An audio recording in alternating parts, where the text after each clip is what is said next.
Assalamualaikum warahmatullahi wabarakatuh.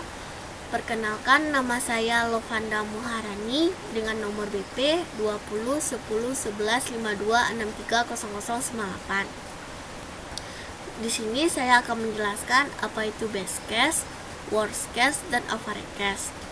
Yang pertama adalah best case. Best case merupakan batas bawah dari kompleksitas waktu sebuah algoritma.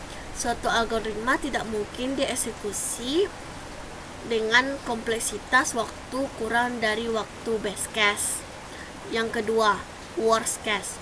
Worst case merupakan batas atas dari kompleksitas waktu sebuah algoritma. Suatu algoritma tidak mungkin dieksekusi dengan kompleksitas lebih dari waktu worst case. Yang ketiga, average case. Average case terletak di antara batas bawah dan batas atas. Biasanya nilai dari average case mendekati batas atas, tetapi juga lebih dekat dengan batas bawah. Selanjutnya yaitu kita memasuki contoh kasus. Nah, di sini kita ada kasus data yang dicari adalah 9. Nah, langkah pertama adalah kita mencari nilai tengahnya terlebih dahulu. Nah, di sini nilai tengahnya adalah dengan rumus batas bawah tambah batas atas dibagi 2. Yang dimana batas bawahnya? Batas bawahnya yang ini, yang 0, batas atas 9. Nah, kita masuk ke langkah pertama, yaitu perulangan pertama dengan mencari nilai tengahnya terlebih dahulu. 0 ditambah 9 dibagi 2 sama dengan 4,5. Kenapa tidak ditulis 4,5? Karena yang kita tulis adalah bilangan bulatnya. Nah, setelah itu kita cek apakah indeks keempat adalah data yang kita cari.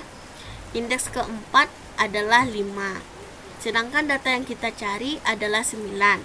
Maka kita lakukan perbandingan, yaitu 5 lebih kecil dari 9. Maka kita cari batas bawahnya. Di sini rumus dari nilai tengah lebih kecil nilai dari nilai yang kita cari. Maka rumusnya adalah batas bawah sama dengan posisi tengah ditambah 1. Nah, posisi tengah ini sama juga dengan nilai tengah. Jadi, batas bawahnya sama dengan 4 ditambah 1 sama dengan 5. Nah, 5 ini kita jadikan patokan untuk nilai selanjutnya. Untuk perulangan kedua. Yang kedua adalah langkah selanjutnya, yaitu perulangan kedua dengan nilai tengah 5 ditambah 9 dibagi 2 sama dengan 7.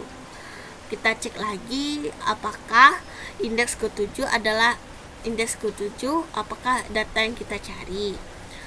Indeks ke-7 adalah 8. Ternyata bukan data yang kita cari. Maka kita lakukan perbandingan seperti sebelumnya. 8 kecil dari 9. Maka batas bawahnya adalah 7 ditambah 1 sama dengan 8. Selanjutnya kita masuk ke perulangan ketiga dengan nilai tengah 8 ditambah 9 dibagi 2 sama dengan 8. Kita cek lagi, indeks ke-8 adalah 9. Nah, sedangkan data yang kita cari adalah 9. 9 udah ketemu, maka proses selesai. Hanya itu yang dapat saya sampaikan. Assalamualaikum warahmatullahi wabarakatuh.